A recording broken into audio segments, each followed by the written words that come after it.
లూకా సువార్త 13వ అధ్యాయంలో 6 నుండి 9వ వచనం వరకు అంజూరపు చెట్టును గురించి ఈరోజు దేవుడు మనతో మాట్లాడుతున్న మాటలు. ఈరోజు దేవుడు మనకిచ్చిన వర్తమానం అంజూరపు చెట్టు యొక్క ఆత్మీయ పాఠములు. అంజూరపు చెట్టు మనకు నేర్పించే ఈ ఆత్మీయమైన ఈ పాఠముల గురించి నేర్చుకుందాం. ఎప్పుడైనా చూసారా అంజూరపు చెట్టు? అంజూరపు కాయలు చూసారా? అంజూరపు చెట్టు చూసారా? మనం చదివిన వాక్యంలో ఆ ద్రాక్ష తోటలో అంజూరపు చెట్టు ఒకటి ఉందట. సాధారణంగా అంజూరపు చెట్టు 15 నుండి 25 అడుగుల ఎత్తు పెరుగుతుంది. 15 నుంచి 25 అడుగుల ఎత్తు పెరుగుతుంది. చాలా పెద్ద పొడవాటి వెడల్పు ఆకులు కలిగిన చెట్టు అది. అది కొమ్మలు దాదాపుగా 10-15 అడుగులు పొడవు పెరుగుతాయి. కొమ్మలు కూడాను, అంటే అది చాలా పెద్దగా పెరుగుతుంది అంజూరపు చెట్టు. ఎవరైనా అంజూరపు చెట్టును వేయాలి అంటే దానికి చాలా స్థలం కావాలి. సాధారణంగా పాలస్తీనా దేశంలో లేకపోతే బైబిల్లో చెప్పబడిన ఆ రోజుల్లో ఆ ప్రాంతంలో అంజూరపు చెట్లు అనేవి ఎక్కడ పడితే అక్కడ మొలుస్తూ ఉంటాయి. ఎవరు కూడా అంజూరపు చెట్టును తీసుకొచ్చి వేసి పెంచరు. ఎవరు అంజూరపు చెట్ల రోడ్ల పక్కన, రప్పల్లో, రాళ్ళల్లో, కొండల్లో, అడవుల్లో ఎక్కడ పడితే అక్కడ వాటంతటవే పెరుగుతాయి. వాటి యొక్క లక్షణం ఆ దేశంలో, ఆ ప్రాంతంలో. అంజూరపు చెట్టు మనకు జామ తోట ఉన్నట్టు, మామిడి తోట ఉన్నట్టు ఎవరు కూడా ఒక తోటలాగా ఎవరు అంజూరపు యొక్క చెట్లు పెంచరు. అవి వాటంతటవే పెరుగుతుంటాయి. వాటంతటవి ఎక్కడ పడితే అక్కడ ఉంటాయి. కాబట్టి అంజూరపు చెట్టు ఎలాంటిది అంటే దానంతటది ఆ విత్తనాలు పడి పెరిగే చెట్లే. మన ఏరియాలో మనం ఎలా చెప్పుకోవచ్చు అంటే సీతాఫలాల చెట్టు ఉంటాయి. అవి కూడా ఎక్కడ పడితే అక్కడ ఉంటాయి. వాటి కాయలు తింటాం. కానీ ఎవరైనా తోట వేసి పెంచిన వాళ్ళు ఉన్నారా? ఎవరు తోటలు వేసి పెంచరు. ఆ రోడ్ల పక్కన ఉంటాయి, గంపల పక్కన ఉంటాయి, ఆ రాళ్ళల్లో ఉంటాయి, కొండలు ఎక్కడ పడితే అక్కడ ఉంటాయి. ఇంకా తెలంగాణ ప్రాంతంలో ఫుల్గా ఉంటాయి. ఏజెన్సీ ప్రాంతాలు ఎక్కడ పడితే అక్కడ ఉంటాయి. అలాగే అంజూరపు చెట్లు కూడాను ఎవరు కూడా ఒక రైతు ఉండి వేసి ఎవరు పెంచరు. ఆటోమేటిక్గా ఆ ప్రాంతంలో, ఆ దేశంలో ఎక్కడ పడితే అక్కడ పెరిగిపోతూ ఉంటాయి. అలాంటిది అంజూరపు చెట్టు. ఈరోజు దేవుడు ఈ ప్రత్యేకమైన 6వ వచనం నుండి 9వ వచనం వరకు మనతో మాట్లాడే ఒక విషయాన్ని జాగ్రత్త విందాం. ద్రాక్ష తోటలో అంజూరపు చెట్టు ఎన్ని? ఒకటి నాటబడి నాటేనో పెరిగిందే నాటాడా? ద్రాక్ష తోటలో నాటబడేను లేక నాటాడు అంటే ఎక్కడో ఉన్న మొక్కను తీసుకొచ్చి ఏం చేసినట్టు? ఎక్కడో ఉంది ఆ మొక్క, ఎక్కడో ఉన్న ఆ అంజూరపు మొక్కను తీసుకొచ్చి ద్రాక్ష తోటలో ఆ రైతు, ఆ యజమాని ఏం చేశాడు? ఇక్కడ నాటాడట. సరే, ఎందుకు? ఎవరైనా ఏ మొక్కనైనా ఎందుకు నాటుతాం? ఎవరైనా ఏదైనా మొక్కను నాటారంటే దానికి ఒక ఉద్దేశం అనేది ఒకటి ఉంటుంది. ఉంటుందా ఉండదా? టేకు మొక్కను ఎందుకు నాటుతాం? టేకు కాయల కోసమా? ఎవరైనా టేకు మొక్కను నాటారంటే దేనికోసం? కర్ర కోసమే కానీ కాయల కోసం కాదు. అవునా కదా? గులాబీ మొక్క నాటామంటే పూల కోసమే కానీ కాయలు కాదు, కర్రను కాదు. అంజూరపు చెట్టు కూడా ఈ మొక్క నాటబడింది అంటే ఎందుకోసం అంటే కలప కోసం కాదు, కర్రల కోసం కాదు, కేవలం కాయల కోసం, పండ్ల కోసమే మాత్రమే. ఏదైనా ఒక మొక్క నాటబడింది అంటే దానికి ఒక ప్రత్యేకమైన ఆ నాటే వ్యక్తికి ఒక ఉద్దేశం ఉంటుంది. ఈ మొక్క నుండి టేకు మొక్క నాటుతున్నామంటే దీని నుంచి కర్ర తీసుకోవాలి, కలప తీసుకోవాలి. మామిడి చెట్టు, జామ చెట్లు ఉన్నాయంటే దాని నుంచి కాయలు తీసుకోవాలి. ఈ అంజూరపు చెట్టును కూడా నాటుతున్నప్పుడు ఆ తోటమాలి లేక యజమాని యొక్క ఉద్దేశం ఏంటి? అంజూరపు యొక్క కాయలు తీసుకోవాలి. అది యజమాని యొక్క ఉద్దేశం. అలా యజమాని ఆ అంజూరపు ఆ ద్రాక్ష తోటలో ఆ అంజూరపు మొక్కను నాటాడు. విచిత్రం ఏంటంటే అంత ద్రాక్ష తోట అది కదా, అంత ద్రాక్ష తోట అది. ఆ ద్రాక్ష తోటలో ఈ మొక్కను తీసుకొచ్చి ఏమయ్యారు? ఈ మొక్కను తీసుకొచ్చి నాటారు. బైబిల్లో రాయబడి ఉంటుంది, యెషయా గ్రంథంలో 5వ అధ్యాయం 7వ వచన భాగం. ఆ ద్రాక్ష తోట అంటే ఏంటో, ఈ అంజూరపు చెట్టు అంటే ఏంటో, ద్రాక్ష తోట అంటే యెషయా గ్రంథం 5వ అధ్యాయం 7వ వచనంలో దేవుడు చెప్పినట్లుగా ఆయన ఇష్టమైన వనము ఇశ్రాయేలీలు, యూదులు. ఎవరొచ్చ ద్రాక్ష తోట అంటే? ద్రాక్ష తోట అనగా ఇశ్రాయేలీలు, యూదులు, ఆయనకి ఇష్టమైన వనం. ఇశ్రాయేలులు, యూదులు ద్రాక్ష తోటకు సాదృశ్యం. ఎంతటి ద్రాక్ష తోటలో ఏమి నాటాడు? అంజూరపు మొక్కను నాటాడు. జాగ్రత్త వినండి. ఈ లోకమనే తోటలో దేవునికి ఒక మంచి ద్రాక్ష తోట ఉంది. ఆ ద్రాక్ష తోటే దేవుడు ఏర్పరచుకున్న ఇశ్రాయేలీలు, యూదులు. ఎంతటి గొప్ప ద్రాక్ష తోటలోనికి ఎక్కడో ఉన్న ఒక అంజూరపు మొక్కను తీసుకొచ్చి ఏం చేశాడు? నాటాడు. ఆ అంజూరపు చెట్టే నువ్వు నేను. అంజూరపు చెట్టు ఎవరు? మనం ఇశ్రాయేలీలమా? మన యూదులమా? మనం ఇశ్రాయేలీలం కాదు, యూదులము కాదు. అన్యులుగా ఉన్న మనలను దేవుడు తీసుకొచ్చి ఎక్కడ వారితో కలిపాడు మనలను దేవుడు?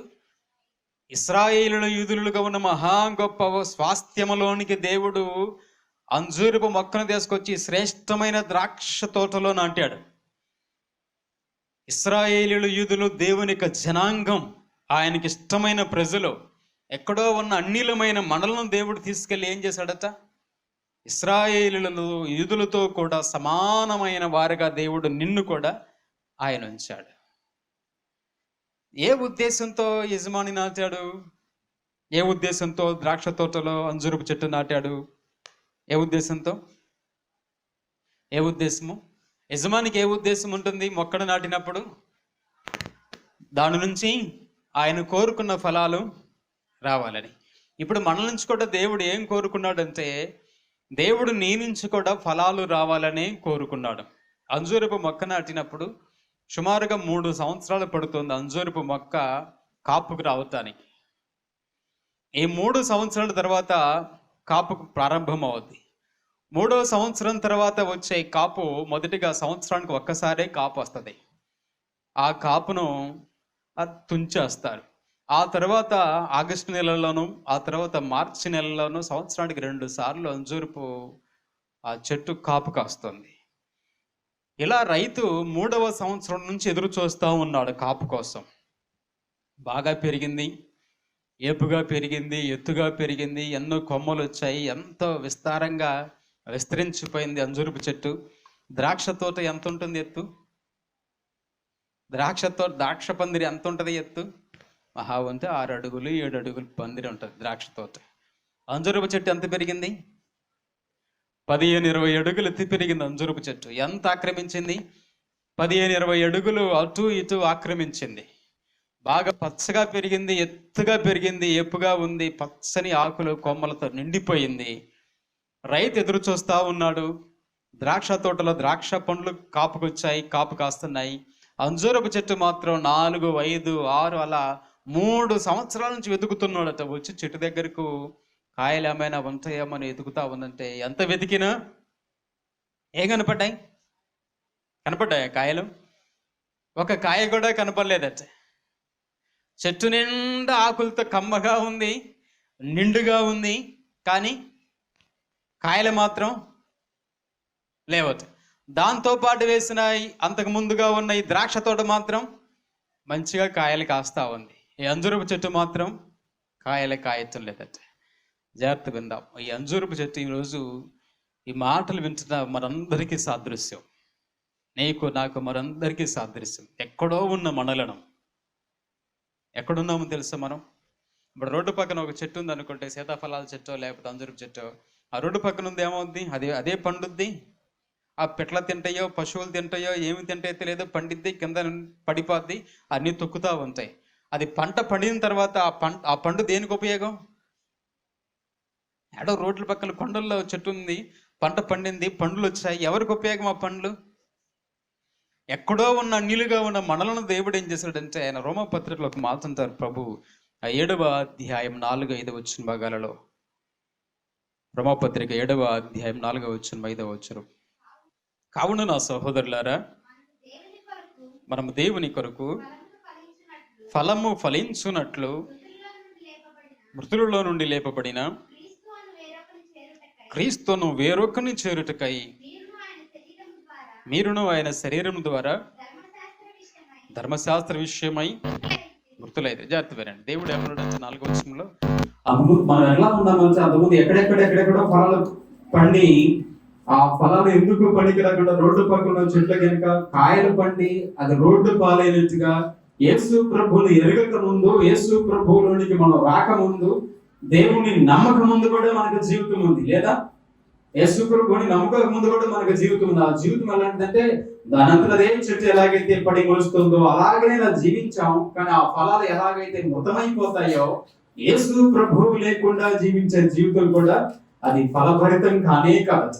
అందుకే వాక్యములో ఆయన యందు వేరొకని యందు యేసు క్రీస్తు ప్రభువును మనం ఫలించాలని దేవుడు కోరుకున్నాడు. ఆమేన్. కానీ ఈ చెట్టు ఫలించడం లేదు. ఈ అంజూరపు చెట్టు ఫలాలు లేకుండా పోయింది. ఈ అంజూరపు చెట్టు ఎందుకు ఫలాలు లేకుండా పోయిందో, అంజూరపు చెట్టు యొక్క లక్షణాలు చెప్తాను. ఈ వాక్యములో ఉన్న అంజూరపు చెట్టు ఎలా ఉందంటే, నామకార్థమైన చెట్టు ఈ అంజూరపు చెట్టు. ఎలాంటిది చెట్టు? నామకార్థమైన చెట్టు ఈ చెట్టు. అంజూరపు చెట్టు ఉందా అంటే ఉందా? అంజూరపు చెట్టు ఉందా? ఉంది. బ్రతికే ఉందా? బ్రతికే ఉంది. ఆకులు ఉన్నాయా? ఆకులు ఉన్నాయి. పచ్చగా ఉన్నాయా? పచ్చగా ఉన్నాయి. చెట్టు నిండా కొమ్మలు ఉన్నాయా? ఉన్నాయి. అన్నిటికీ ఉన్నాయి ఉన్నాయి ఉన్నాయి. కాపుందా? చెట్టు పేరుకు మాత్రమే చెట్టు, ఏమి లేదు, కాపు లేదు. చెట్టు నిండా కొమ్మలు ఉన్నాయి, చెట్టు నిండా ఆకులు ఉన్నాయి, చెట్టు అంతా పచ్చగా ఉంది, చెట్టు బాధగా ఏపుగా ఎదిగింది, అంతా బాగానే ఉంది. కానీ ఏమి లేదు. ఆ యజమాని ఎందుకోసమైతే చెట్టు నాటాడో ఆ ఫలాలు మాత్రం ఆ చెట్టుకి లేవు. ఈరోజు చాలామంది ఇలాగనే ఉన్నారు. బ్రతుకుతున్నావా? యేసు ప్రభువుని నమ్ముకొని బ్రతుకుతున్నావా? బతుకుతున్నాడు అయ్యారు. పెరుగుతున్నావా? పెరుగుతున్నారండి. ఎదుగుతున్నావా? ఎదుగుతున్నాడండి. ఫలించావా? ఈ ప్రశ్నకు మీరే జవాబు చెప్పాలి. ఫలించావా? ఒక కాయన కాసిందా? చెట్టు నామకార్థమైన చెట్టు. ఈ చెట్టు ఏపుగా ఎదిగింది, కానీ రైతు ఆశించిన కమ్మని కాపేమీ లేదు. పచ్చగా కనబడింది, ఏపుగా ఉంది, ఎత్తుగా పెరిగింది, పెద్దగా కనబడుతుంది, చెట్టు నిండా ఆకులు ఉన్నాయి. కానీ పేరుకు మాత్రమే, చెప్పండి, పేరుకు మాత్రమే చెట్టు. అది ఎందుకు బ్రతుకుతుందో, ఎందుకు బ్రతుకుతుందో ఆ చెట్టు? ఎవరి కోసం బ్రతుకుతుందో ఆ చెట్టు? చెప్పండి. ఆ చెట్టు ఎవరి కోసం బ్రతుకుతుంది? ఎందుకు బ్రతుకుతుంది? ఎందుకు బ్రతుకుతుంది ఆ చెట్టుని? ఇప్పుడు నువ్వు ఎందుకు బ్రతుకుతున్నావు? ఎవరి కోసం బ్రతుకుతున్నావు అంటే ఏం చెబుతుంది ఆ చెట్టు? నా కోసమే బ్రతుకుతున్నాను అంటది. ఏమంటది? నా కోసమే బ్రతుకున్నాను. చూస్తే కనపట్లే ఎంత పచ్చగా ఉన్నానో, ఎంత ఏపుగా ఉన్నానో, ఎంత ఎత్తుగా ఉన్నానో, నా కోసం నేను బ్రతుకుతున్నాను. ఈరోజు ఈ మాటలు వింటున్న మనలో నువ్వు కూడా దేవుడు నిన్ను శ్రేష్టమైన చెట్టుగా నాటితే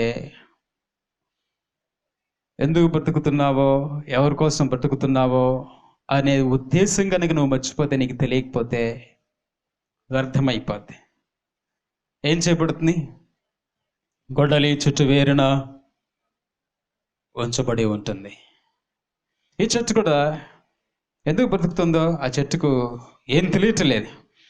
ఇంతకాలం ఎవరు నన్ను పోషించారో, అసలు నేను ఎవరికి ఏమి ఇవ్వాలో, ఇంతకాలం నన్ను ఎవరు బ్రతికిస్తున్నారో, ఎవరు నాకు నీరు పెడుతున్నారో, ఎవరు నాకు ఎరువేస్తున్నారో, ఎవరు నన్ను రక్షిస్తున్నారో, నేను ఆ వ్యక్తికి ఏం చేయాలో అనే విషయం ఏమైపోయింది? పట్టించుకోలే. దేవుడు నిన్ను ఎందుకు కాపాడుతున్నాడో, ఎలా ఎన్నిసార్లు కాపాడాడో, దేవుడిని ఎంతగా ఆయన ఆదుకుంటున్నాడో, ఎన్ని ఆశీర్వాదాలు ఇచ్చాడో, ఎన్ని మేలులు చేసుకుంటూ వస్తున్నాడో దేవుడు, ఇది కూడా నువ్వు మర్చిపోయి నువ్వు ఎందుకు బ్రతుకుతున్నావు అనేది అర్థం లేకుండా ఉంటే జీవితం వ్యర్థమైపోద్ది. ఏమైపోద్ది? రోజు నెపోలియన్ అనే చక్రవర్తి భూమి మీద ఉన్నప్పుడు ఆయన ఒక యుద్ధానికి వెళ్ళాడు. యుద్ధంలో గెలిచిన తర్వాత ఆ దేశంలో ఒక సైనికుని, ఒక భటుని పట్టుకొని వచ్చాడు తన రాజ్యానికి. నెపోలియను ఆ సైనికుని తన రాజ్యంలోకి తీసుకొచ్చిన తర్వాత ఆ సైనికుడితో అన్నాడు, నేను యుద్ధంలో నిన్ను గెలిచాను కాబట్టి నువ్వు నాకు బానిసవై, ఇక నేను చెప్పినట్లు నువ్వు వినాలి అన్నాడు.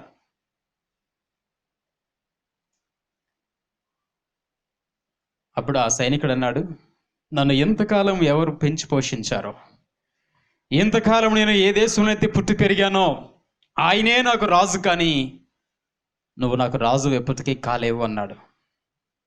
నెపోలియన్ ఏం చేశాడంటే ఆయన పేరు మీద ఎన్ అనే అక్షరాన్ని చేతి మీద అర్రు కాసి కాల్చి ముద్ర వేశాడు. చేతి మీద ఎన్ అనే అక్షరాన్ని ఏం చేశాడు, కాల్చి వాత పెట్టాడు. ఇక ఈ ముద్ర ఉంది అంటే నువ్వు నాకు సంబంధించిన వాడివి అని. ఆ సైనికుడు వెంటనే కత్తి తీసుకొని చెయ్యిని అంతవరకు తెగ నరికేశాడు. నేను ఎప్పటికీ నీకు చెందినవాడును నేను కానే కాను, నేను నా రాజుకు సంబంధించిన వాడినే కానీ నీకు సంబంధించిన వాడిని కానే కాను. నేను నా రాజు కొరకు, నా దేశం కొరకు నేను పని చేయాలి, కానీ నీ కొరకు కాదు అన్నాడట. ఆ వ్యక్తి ఆ దేశంలో కొంతకాలం పెరిగినందుకే ఆ రాజ్యంలో రాజుకు అంత లోబడి నేను నా దేశం కొరకు ఏదైనా చేయాలనుకుంటున్నాడు. దేవుడు ఇప్పుడు నీకు వయసు అంతో కానీ అది నీకే తెలుసు. దేవుడు నిన్ను ఎంతకాలం ఆయన కరుణించి కాపాడుతూ ఉండి ఎన్నో ఉపద్రవాలు తప్పించి ఎన్నో ఆరోగ్య పరిస్థితుల నుంచి, అనారోగ్య పరిస్థితుల నుంచి దేవుడు నిన్ను కాపాడుతూ ఎంతకాలం నేను పోషిస్తూ వస్తుంటే నీకు ఎప్పుడైనా ఆలోచన ఉందా, నేను ఎందుకు బ్రతుకుతున్నానో? నా దేవుడు నన్ను ఎంతగా కాపాడుతూ కనికరిస్తూ నన్ను సంరక్షిస్తూ ఉంటుంటే నా దేవుని కొరకు నేను ఏమైనా ఫలిస్తున్నానా, ఫలించే దశలో నేనున్నానా? నా మట్టుకు నేనే పైకి ఎదుగుతున్నానా? ఆకులు వచ్చాయి, కొమ్మలు వచ్చాయి, అంత బాగానే ఉంది, కానీ కాపు లేదా? ఈ చెట్టు కూడా నామకార్థమైన చెట్టు, పైకి బాగానే కనబడింది, కానీ రైతు యజమాని ఆశించిన ఫలాలు ఏమీ లేవు. ఈరోజు కూడా నువ్వు పైకి బాగానే కనబడి ఉండొచ్చు, కానీ దేవుడు ఆశించిన ఫలాలు నీలో లేకపోతే అంత ఏమైపోద్ది? అంత వ్యర్థమైపోద్ది. రెండవ మాట, చెట్టు దగ్గరకు ఆ తోటమాలి వచ్చి చూశాడు. ఆ యజమాని చెట్టు దగ్గరకు వచ్చి చూస్తే ఆయనకి ఏమి ఎదురైంది? నిరాశ ఎదురైంది. 3 సంవత్సరాలను చూస్తున్నాడట. ఈ సంవత్సరంలో కాపు వస్తుందేమో, ఈ సంవత్సరంలో కాపు వస్తుందేమో, ఈ సంవత్సరంలో చెట్టు, అంజూరపు చెట్టు కాపు కాస్తుందేమో అని 3 సంవత్సరాల నుంచి వెతికినా నిరాశతో వెనక్కి వెళ్ళిపోయాడు. జాగ్రత్త, దేవుడు నిన్ను కూడా చూస్తున్నాడేమో. నువ్వు ఇప్పుడైనా మారతావేమో, నువ్వు ఇప్పుడైనా నీ జీవితాన్ని సరి చేసుకుంటావేమో, ఇప్పుడైనా దేవుని వైపుగా నువ్వు ఆలోచిస్తావేమో, ఇప్పుడైనా సరిదిద్దుకుంటావేమో అని దేవుడు కూడా నీ జీవితాన్ని బహుశా అలా 3 సంవత్సరాలను చూస్తున్నాడేమో. చివరి సంవత్సరంలో ఒకవేళ నువ్వేమో నువ్వు. దేవుడు కూడా గత కాలం నుంచి, కొంతకాలం నుంచి నీలో ఆ పరివర్తన, ఆ మార్పు, ఆ ఫలాల కోసం చూస్తూ ఉన్నాడేమో, చూస్తున్నాడు. ఈ వాక్యం వింటున్నప్పుడల్లా నీలో ఎంతన్నా మార్పు వస్తుందేమో, ప్రార్థన చేసుకుంటున్నప్పుడల్లా నీలో ఎంతన్నా మార్పు వస్తుందేమో, వాక్యం చదువుతున్నప్పుడన్నా నీలో ఎంతన్నా మార్పు వస్తుందేమో అని దేవుడు కూడా బహుశా కొంతకాలం నుంచి నిన్ను చూస్తున్నాడేమో. ఆయన నిన్ను ఎంత చూసినా చివరకు దేవుడు నీ దగ్గరకు వచ్చి నిరాశతో వెళ్ళిపోతున్నాడేమో. ఈ చెట్టు దగ్గరికి వచ్చిన యజమాని కూడా నిరాశతో తిరిగి వెళ్ళిపోయాడు. ఈరోజు ఈ మాటలు వింటున్న సహోదరి సహోదరులు, ఆ చెట్టుకు అది చివరి సంవత్సరం. ఏంటది? ఆ చెట్టుకు అది చివరి సంవత్సరం. 3 సంవత్సరాలు చూస్తున్నాడు, నిరాశ. అది ఇక చివరి సంవత్సరం అయిపోయింది ఆ చెట్టుకు. నీ జీవితాన్ని కూడా బహుశా దేవుడు నీకు తెలియకుండానే గత కొంతకాలం చూస్తున్నాడేమో. నువ్వు ఇంకనైనా మారతావేమో, ఇంకనైనా ఎదుగుతావేమో, ఇంకనైనా ఫలిస్తావేమో అని దేవుడు చూస్తున్నాడేమో. బహుశా నీ జీవితాన్ని దేవుడు చూసినప్పుడు ఆయన నీ నుంచి నిరాశ ఎదురైతే చివరి రోజులు అయిపోతాయి. చెట్టును 3 సంవత్సరం చూస్తున్న దేవుడికి అది చివరి సంవత్సరం అయిపోయింది. చెట్టుకి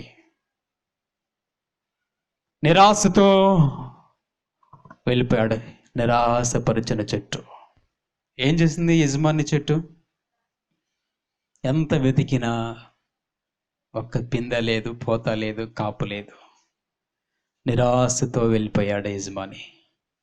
ఈరోజు ఈ మాట మనలో నేను చూస్తున్నప్పుడు కూడా దేవుడు, నీ ఆత్మీయ స్థితి పరిస్థితిని చూస్తున్నప్పుడు కూడా దేవుడు ఆయన ఆశించిన ఫలాలు ఏవి నీలో కనపడకపోతే నీ నుంచి ఆయన అదే నిరాశతో తిరిగి వెళ్ళిపోతున్నాడేమో. అదే దేవుడు నిరాశతో నీ దగ్గర నుంచి ఆశించిన ఫలాలు ఏమీ కనపడకుండా తిరిగి వెళ్ళిపోతున్నాడంటే నువ్వు బహు జాగ్రత్త పడవలసిన సమయం. మూడో మాట, నష్టపరిచిన చెట్టు. ఏం చేసింది ఆ చెట్టు? నష్టపరిచింది ఆ చెట్టు. 6 సంవత్సరాల కష్టాన్ని నష్టపరిచింది.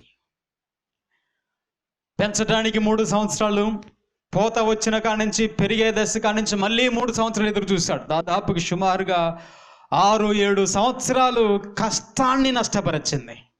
ఎంత కష్టాన్ని? 6-7 సంవత్సరాల కష్టాన్ని నష్టపరిచింది ఆ చెట్టు. ఏమన్నా ఒక కాయ ఉందా? యజమానిని నష్టపరిచిన చెట్టు. ఈరోజు ఈ మాటలు వింటున్న మనలో కూడా మన యజమాని అయిన మన దేవుడు గత కొంతకాలం నుంచి పోషిస్తూ ప్రాణ సంరక్షణ చేస్తూ మన ఆత్మలకు కాపరిగా ఉన్న దేవుడు, మన జీవితాలను బాగు చేసే దేవుడు, కంటికి రెప్పలాగా కాపాడుతున్న దేవుడు, నీ నుంచి ఎంత వెతికినా ఏమీ లేకుండా ఆయన నీ పట్ల పెట్టిన శిలువ త్యాగాన్ని, యాగాన్ని నష్టపరిచిన వ్యక్తిగా నువ్వు ఉంటున్నావేమో. యజమాని కష్టమంతటిని నష్టాల పాలు చేసింది. ఆయన చాకిరి, ఆయన పడిన ప్రయాసం అంతా నష్టపరిచింది ఆ చెట్టు. నిన్ను ప్రేమించి కలువరి శిలువలో ప్రభు అయిన క్రీస్తు తన విలువైన ప్రాణాన్ని పణంగా పెట్టి నిన్ను రక్షించి మారు మనసు తగిన ఫలాలు పొందు అని దేవుడు నీకు ఆజ్ఞాపిస్తే, యేసు ప్రభువారు గొప్ప దేవుడే, ఆయన మాకు దేవుడే అనుకుంటూ నీకు అసలు సరైన మారు మనసు తగిన ఫలాలే లేక యేసు ప్రభు పొందిన శిలువ మరణాన్ని, నీ కోసం పెట్టిన త్యాగాన్ని, యాగాన్ని నువ్వు నష్టపరిస్తే ఎంత కోపం చూడాల్సి ఉంటుందో రేపు రోజు. నువ్వు యేసు ప్రభు యొక్క కష్టాన్ని నష్టపరుస్తున్నావా? ప్రభు మత్తయి సువార్త 3వ అధ్యాయంలో మారు మనసు పొందుడి, మారు మనసు తగిన ఫలాలు పొందండి అని ప్రభు సెలవిస్తుంటే అసలు ఆ ఫలాలే ఏంటో మాకు తెలియదు అన్నట్లుగా ఉంటే ఏమైపోతావు? ఈ చెట్టు యజమాని యొక్క కష్టాన్ని నష్టపరిచింది. యజమాని ఎంత చేసుకుంటూ పోతున్నాడు, అన్నీ చేసుకుంటూ పోతున్నాడు. ప్రత్యేకంగా శ్రద్ధ పెట్టాడు. ఆయన ఎక్కువ శ్రద్ధ చూపించిన ఏమన్నా యజమానికి ఉపయోగం అనిపించిందా చెట్టు వల్ల? నీ సంవత్సరాల విశ్వాస జీవితంలో నీ వల్ల ఏమైనా ఉపయోగం ఉందా దేవునికి?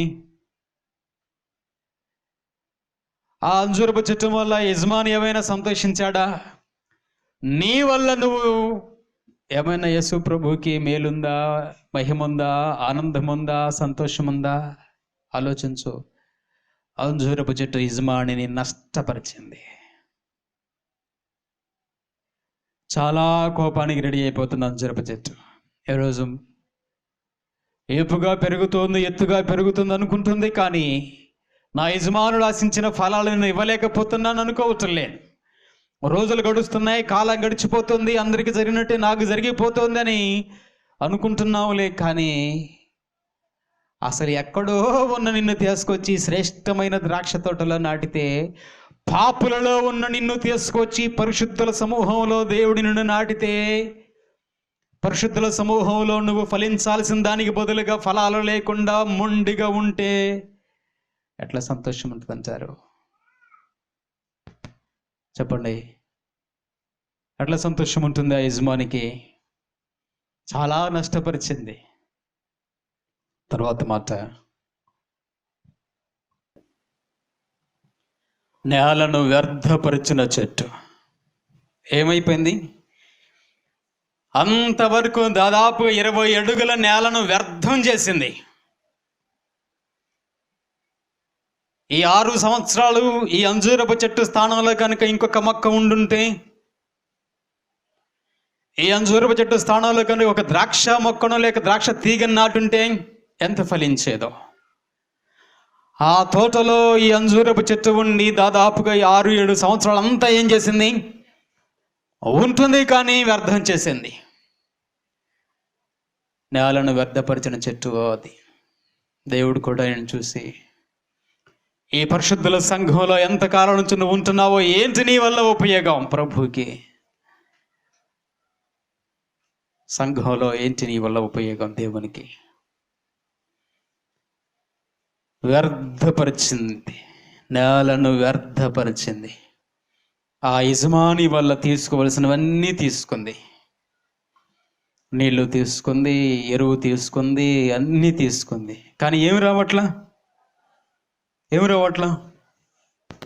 చెప్పండి. పెళ్ళి అయిపోయిన తర్వాత సంవత్సరం నుండి 2 సంవత్సరాల నుంచి ఏముంటుంది? ఏమన్నా విశేషమా? లేదండి. 5 సంవత్సరాల తర్వాత మళ్ళీ అదే మాట అడిగితే ఏమన్నా పిల్లల? లేదండి. 10 సంవత్సరాల తర్వాత మళ్ళీ అదే మాట అడిగితే ఏమన్నా పిల్లల? లేదండి. పెళ్ళైన 20 సంవత్సరాలకి మళ్ళీ అదే మాట అడిగితే ఏమన్నా పిల్లల? లేరండి. పెళ్ళైన 25 సంవత్సరాలకి అదే మాట అడిగితే ఏమన్నా పిల్లల? లేరండి. 25 సంవత్సరాలకి కూడా పిల్లలు లేరు అని నీ నోట మాట రాగానే విన్న వాళ్ళు ఏమంటారు? శబాష్ అంటారా? ఏమంటారు చెప్పండి? ఏమంటారు? గొడ్రాలు అంటారు. పుష్టిగా తింటున్నావు కానీ క్రమాన్ని, సృష్టి ధర్మాన్ని మర్చిపోయావు. చెట్టు కూడా దాదాపు కొన్ని సంవత్సరాల నుంచి ఆ తోటలో అన్నిటితో పాటు అన్ని అనుభవిస్తుంది, కానీ ధర్మాన్ని మర్చిపోయింది. గొడ్డుబోతు చెట్టు అయిపోయింది. ఏమైపోయింది? అంజూరపు చెట్టు పనికిరాని చెట్టు అయిపోయింది, పనికి మాలిన చెట్టు అయిపోయింది. ద్రాక్ష తోటలు ఈ ఒక్క చెట్టు. అనవసరంగా ఈ నేలంతా వ్యర్థమైపోయింది. దీని స్థానంలో ఇంకొక మొక్కను వేసినా ఎంత బాగా ఫలించేదో. దేవుడు కూడా ఒకవేళ నిన్ను చూసి, యేసు ప్రభువుని ఎరిగి మారు మనసు పొంది బాప్తిజం పొంది నువ్వు ఎన్ని సంవత్సరాలైందో నీకు దేవునికి తెలుసు, కానీ ఎన్ని సంవత్సరాల నుంచి దేవుడు ప్రతిసారి నీ వైపు చూస్తున్నాడు. ప్రతి సంవత్సరం నీ వైపు చూస్తున్నాడు. ఎకైనా నువ్వేమన్నా ఎదుగుతావేమో, ఇంకనైనా ఈ సంవత్సరంలో ఒక్క కాపైనా వస్తుందేమో, ఒక్క ఫలమైనా వస్తేమో దేవుడు ఎదుగుతుంటుంటే, ఎక్కడ నీలో కూడా ఏ ఫలాలు లేవనుకో, ఏం పేరు వచ్చింది నీకు? ఒప్పుకోండి, ఏం పేరు వచ్చింది నీకు? కఠినమైన పేరు. అంజూరపు చెట్టు కూడా నామకార్థంగా ఎదుగుతోంది. చెట్టు యజమానిని నిరాశపరిచింది. చెట్టు యజమాని కష్టాన్ని నష్టపరిచింది. చెట్టు ఆ ద్రాక్ష తోటలో దాదాపు 20 అడుగుల నేలను కూడా వ్యర్థపరిచింది. చెట్టు ఎంత యజమాని కృంగిపోయి బాధపడుతున్నాడు. ఎంతో ముద్దుగా పెరుగుతోంది అనుకుంటే అది ముద్దుగా తయారైపోయింది. ఎంతో ఏపుగా ఎత్తుగా ఉంది అనుకుంటే అది నామకార్థంగా తయారైపోయింది. ఏంటది? ఆ చెట్టు. కాబట్టి ఈరోజు ఈ మాటలు వింటున్న మనందరి జీవితాల్లో ఆ అంజూరపు చెట్టు ఎవరో కాదు, మనమే. పాపలోకములో ఉన్న మనలను, అపరాధములతో నిండి ఉన్న మనలను దేవుడు జ్ఞాపకం చేసుకొని, పాపములో అలా కన్ను మూసి నరకానికి వెళ్ళిపోతామని నన్ను మన ప్రభు ప్రాణంగా ప్రేమించి మన కోసం కలువసిరిలో తన ప్రాణాన్ని పెట్టి మనల్ని తీసుకొచ్చి పాపుల్లో ఉన్న మనలను పరిశుద్ధ సమూహమైన ఇశ్రాయేలుల యూదులతో మనకు కూడా పాలు ఇచ్చి, నువ్వు నా కుమారుడివే, నువ్వు నా కుమార్తెవే అని పరిశుద్ధుల సమూహంలో దేవుడు మనల్ని పెట్టేసి ఫలించు. మారు మనసు పొందావు కదా, ఇక మారు మనసు తగినట్లుగా ఫలాలు ఫలించు అంటే ఈ పరిశుద్ధుల సమూహంలో మనముండి, సంఘ సహాసములో మనముండి ఎన్ని సంవత్సరాలైనా ఎదుగుతున్నావు, పెరుగుతున్నావు, కానీ కాపు లేకుండా ఉండుంటే ఈరోజు దేవుడు మాట్లాడుతుంది నీతోనే. ఎవరితో? దేవుడు మాట్లాడుతుంది నీతోనే. ఒక దేవుని సేవకుడు ఉన్నాడు, ఆయన పేరు సిటీ స్టడ్. చెప్తాను వినండి జాగ్రత్త. ఆ దేవుని సేవకుడి పేరు స్టడ్ గారు. ఆయన వివాహం చేసుకోవాలనుకున్నాడు. ఆయన వివాహం చేసుకోవాలనుకున్నప్పుడు ఒక అమ్మాయిని చూశాడు. ఆమె కూడా మంచి భక్తిపరురాలు. ఆమె కూడా వివాహం చేసుకోవాలనుకుంది, మంచి భక్తి కలిగిన వ్యక్తిని. అప్పట్లో ఇప్పట్లాగా ఫోన్లు గేమ్లు ఏమి లేవు, ఉత్తరాలు. ఆమె ఒకరోజు ఆ స్టడ్ అనబడిన ఆ సేవకుడు ఉత్తరం రాసింది. నేను మిమ్మల్ని వివాహం చేసుకోవాలనుకుంటే, మీరు నన్ను వివాహం చేసుకోవాలంటే నాకు ఎలాంటి వ్యక్తి కావాలంటే నా జీవితంలో మీరు ఏమైనా మీ జీవితంలో ఆత్మఫలాలు ఫలించారా? మీ జీవితంలో మీరు ఆత్మఫలాలు ఫలించుంటే మీరు ఏం ఫలించారో నాకు ఉత్తరంలో రాయండి, నేను కూడా ఉత్తరం రాస్తానన్నదట. ఆయన ఉత్తరం రాశాడు. నేను యేసు ప్రభువుని ఎరిగిన తర్వాత నా భక్తి జీవితంలో నేను ఇలా ఫలించాను అని. సాధారణంగా పెళ్ళిళ్ళు జరిగేటప్పుడు పెళ్లి చూపులు ఏం అడుగుతారు ఎవరైనా? అమ్మాయి ఎర్రగా ఉందా, బుర్రగా ఉందా, అబ్బాయి ఏమైనా ఆజానుడు బావుడా, ఏం అడుగుతారు? అబ్బాయి వెనక ఆస్తుపాస్తులు ఏమైనా ఉన్నాయా, మంచి ఉద్యోగాలు ఏమైనా ఉన్నాయా, ఎంత ఇస్తారు, ఎంత బరువు, ఏంటవి? ఇవే తప్ప అబ్బాయి అమ్మాయి ఏమైనా మంచి ప్రార్థనా పరులా, ఆత్మీయులా, ప్రార్థనలో ఎదిగారా, ఆత్మీయంగా జీవిస్తున్నారా, ఇవి పట్టవు. ఎందుకంటే వచ్చేవాళ్ళు లోకస్తులే. వచ్చేవాళ్ళు ఎలియాజర్ అయితే ఎవరు? అబ్రహాము మంచి ఆత్మీయుని పంపించాడు ఎలియాజరుని. ఆ ఆత్మీయుడు ఆత్మీయంగా అడుగుతాడు. వచ్చేవాళ్ళు నామకార్థులైతే వాళ్ళు కూడా అడిగేది ఏంటో తెలుసా? వాళ్ళు ఎంత ఇస్తారు, వీళ్ళు ఎంత ఇస్తారు, బాగుందా బాగలేదా? వచ్చేవాళ్ళు నామకార్థులు అయితే నామకార్థమైన మాటలే మాట్లాడతాడు, ఆత్మీయులైతే ఆత్మీయులైన మాటలే మాట్లాడతాడు. సిటీ స్టడ్ అనబడిన దైవ సేవకుడు ఆ అమ్మాయితో, వివాహం కాబోతున్న అమ్మాయితో, నువ్వు ఆత్మీయంగా ఏం ఫలించావో నాకు చెప్పు, నేనేం ఫలించానో చెప్తానన్నాడు. ఆమె కూడా అదే మాట్లాడింది. గుర్తుపెట్టుకోండి, విశ్వాసంగా మనం 2 రకాలుగా ఫలించాలి. కానీ విశ్వాసమైన మనం 2 రకాలుగా ఫలించాలి. మొదటిగా ఆత్మ ఫలములు. గలతీ పత్రిక 5వ అధ్యాయం 22వ వచనంలో ఉంటుంది. ప్రేమ, సంతోషము, సమాధానము, దీర్ఘశాంతము, దయాలత్వము, మంచితనము, విశ్వాసము, సాత్వికము, ఆశా నిగ్రహం అనబడిన 9 ఆత్మఫలాలు ఉంటాయి. విశ్వాసమైన మనం ఏం కావాలంటే ఈ ఆత్మ ఫలములు ఫలించాలి. ఈ ఆత్మ ఫలాలు లేవనుకో, మొదటిగా నువ్వు మారు మనసు, అసలు నీది డూప్లికేట్ మారు మనసు అని అర్థం. ఏంటది? ఒత్త మారు మనసు. అది ఒరిజినల్ కాదు, పరలోకం పోయే మారు మనసు కాదు. అది యేసు ప్రభువు మధ్యాకాశమునికి వచ్చినప్పుడు నువ్వు ఎత్తబడే వ్యక్తిగా నువ్వు ఉండలేవు. అది నీకు చాలదు, ఎగరటానికి ఆ శక్తి చాలదా నీకు? ఏముండాలట? ఆత్మఫలములు ఉండాలట. ఒక విశ్వాసి మారు మనసు పొందిన మారు మనసుకు తగిన ఫలాలు ఫలించండి అని అన్నారంటే ఏంటవి? అక్కడ చెప్పబడిన 9 విషయాలు ఉన్నాయి. ఆ 9 ఆత్మఫలాలు అవి ఉండాలి. మొదటిగా విశ్వాసిగా నీకు ఇది ఉండాలి. ఉందా? ఆ ప్రేమ, ఆ సంతోషము, ఆ సమాధానము, ఆ దీర్ఘశాంతము, ఆ దయ కలిగి ఉండటం, మంచి లక్షణాలు కలిగి ఉండటము, దేవునిలో విశ్వాసంగా ఉండటం, తగ్గింపు కలిగి ఉండటం, ఆశా నిగ్రహం అంటే సెల్ఫ్ కంట్రోల్. ఈ ఆశా నిగ్రహము, సెల్ఫ్ కంట్రోల్ ఉండటము, ఇవి ఒక విశ్వాసికి ప్రథమంగా ఉండవలసినవి. మారు మనసు పొందిన తర్వాత ఇవి ప్రథమంగా ఉండవలసినవి. ఇది మొదటి ఫలం. ఇక రెండో ఫలం ఏం ఫలం? గర్భఫలం అనేరు. గర్భఫలాలు ఏం కావు. రెండో ఫలం ఆత్మల ఫలములు. ఏంటది? విశ్వాసులంగా మనం కలిగి ఉండవలసిన 2 ఫలాలు, ఒకటి ఆత్మఫలములు, 2 ఆత్మల ఫలములు. ఇదేమో నీ జీవితంలో నీకు ఉండవలసింది, ఇదేమో నువ్వు సంపాదించుకోవలసింది. నువ్వు రక్షించబడిన తర్వాత నువ్వు ఎన్ని ఆత్మలు సంపాదించుకున్నావు? నువ్వు రక్షించబడిన తర్వాత ఈ అంజూరపు చెట్టుకు ఎన్ని కాయలు వచ్చాయి? నువ్వు రక్షించబడిన తర్వాత నీకు ఎన్ని ఆత్మలను, ఎంతమందిని సంపాదించుకున్నావు చెప్పు?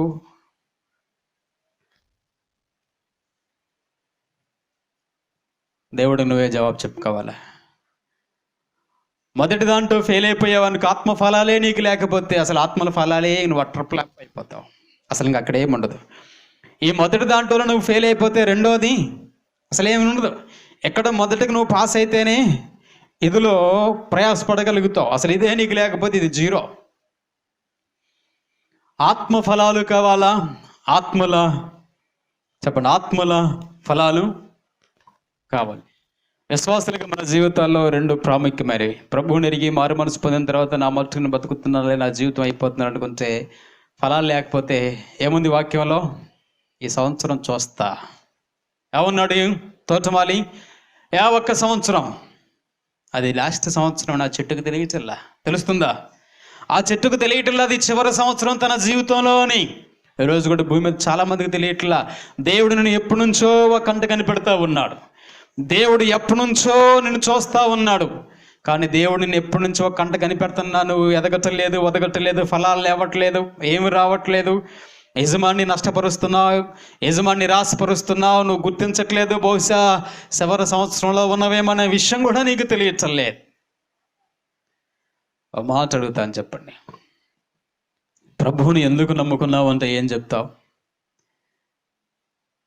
యేసు ప్రభువుని ఎందుకు నమ్ముకున్నావు? ఎవరైనా అడిగారు అనుకోండి, మీరు యేసు ప్రభువుని ఎందుకు నమ్ముకున్నారు అంటే ఏం చెప్తారు?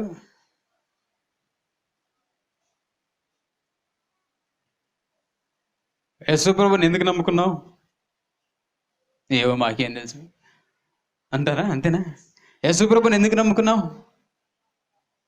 పరలోకం వెళ్ళటానికి. యేసు ప్రభువుని ఎందుకు నమ్ముకున్నాం? పరలోకానికి వెళ్ళటానికే. ఇంకేం లేదు. పరలోకమునకు ఆయన తప్ప వేరే దారి లేదు. నేనే మార్గము అన్నాడు ఆయన పరలోకానికి. యేసు ప్రభువుని నమ్ముకున్న ప్రధానమైన ఉద్దేశం ఏంటంటే పరలోకం వెళ్ళాలి. పరలోకం వెళ్ళాలంటే పాపాలు క్షమించబడాలి. కాబట్టి ఆయన అక్కడే. కాబట్టి యేసు ప్రభువుని ఎందుకు నమ్ముకుంటే పరలోకం వెళ్ళటానికి. అవునా కదా? పరలోకం వెళ్ళటానికి. మరి ఇక్కడ ఎందుకున్నావు? ఏం చెప్తాం? యేసు ప్రభువుని ఎందుకు నమ్ముకున్నావు అంటే పరలోకం వెళ్ళడానికి నమ్ముకున్నావు అంతా. మరి ఇక్కడ ఎందుకున్నావు? ఇక్కడ ఎందుకున్నావు అంటే అర్థం ఏంటంటే భూమి మీద ఎందుకు బ్రతుకుతున్నావు అని అర్థం. నువ్వు భూమి మీద ఎందుకు బ్రతుకుతున్నావు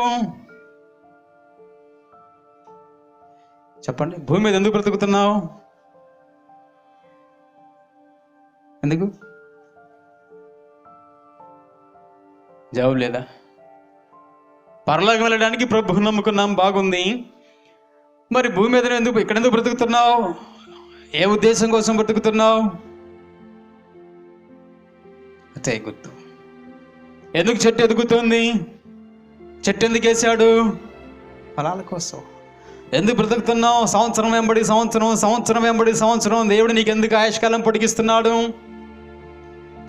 ఎంత పెద్ద మొక్క అయితే అంత కాపు రావాలని, ఎంత మొక్క ఎంత బలంగా పెరిగితే దేవునిలో, ఆత్మీయతలో, విశ్వాసంలో, సాక్ష్యములు అంత బలంగా నువ్వు తయారవ్వాలని. మరి జరుగుతుందంటావా? చెప్పండి, జరుగుతుందంటావా? ఫలాలు లేకపోవడానికి కారణం ఏంటి? ఎందుకు ఈ అంజూరపు చెట్టు కాయలు కాయలా? చెప్పండి, ఎందుకు ఈ చెట్టు కాయలు కాయలా? ఈ అంజూరపు చెట్టు ఎందుకు కాపు రావటం? రైతు ఏమైనా తక్కువ చేశాడా? యజమాని ఏమైనా తక్కువ చేశాడా? యజమాని ఏమైనా తక్కువ? దేవుడు ఏమైనా తక్కువ చేశాడా? దేవుడు నీకు ఏమన్నా తక్కువ ఇచ్చాడా? ఎందుకు ఈ చెట్టు కాపు ఎందుకు రావట్లా? ఎందుకు ఎవరైనా చెప్తాను. ఈ చెట్టు ఎందుకు కాపు రావట్లేదంటే